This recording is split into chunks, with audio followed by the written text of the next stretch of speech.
விருச்சிக ராசி அன்பர்களுக்கு இந்த வாரம் முருகர் சொல்ற மெசேஜ் என்னது மேம்? விருச்சிகம் இவங்களுக்கான முருகர் மெசேஜ். முருகர் இவங்களுக்கு தரக்கூடிய மெசேஜ் என்ன அப்படின்னு பார்க்கும்போது, ரொம்ப முருகரை மெனக்கெட்டு இவங்க வழிபடணும், ரொம்ப இன்வெஸ்ட் பண்ணி வழிபடணும் அப்படிலாம் முருகர் இவங்களை கேட்கல. டெய்லியும் ஃப்ரெஷ்ஷான பூ, டெய்லி அப்போவே இவங்க வீட்டில் பூச்செடிலாம் இருக்குது, பூச்செடியில் பூ பூக்குது அப்படின்னா அந்த பூ எல்லாமே இவங்க எதுவும் வைக்காமல் எல்லா பூவையும் முருகருக்கு சமர்ப்பணம் செஞ்சு வழிபாடு செய்யணும். ஃப்ரெஷ்ஷாக அந்த பூ வாங்கி போட்டு முருகரை வழிபடணும். இதை மட்டும் இந்த வாரம் ஃபுல்லாக செஞ்சாலே போதும்.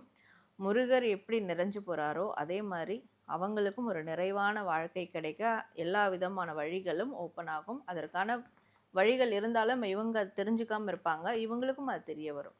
நீங்க ஒரு நிறைவான வாழ்க்கை வாழணும் அப்படின்னு நினைச்சீங்கன்னா எளிமையா முருகரை வழிபட்டாலே அவர் உங்களுக்கு ஒரு நல்ல வழியை காட்டுவாரு அப்படிங்கிறது தான் இந்த வாரம் விருச்சிக ராசி அன்பர்களுக்கான மெசேஜா இருக்கு. இந்த வீடியோ பார்த்துட்டு இருக்க நீங்க விருச்சிக ராசி அன்பரா இருந்தீங்கன்னா மறக்காம கமெண்ட் பாக்ஸ்ல ஓம் முருகா அப்படிங்கிறத கமெண்ட் பண்ணிடுங்க.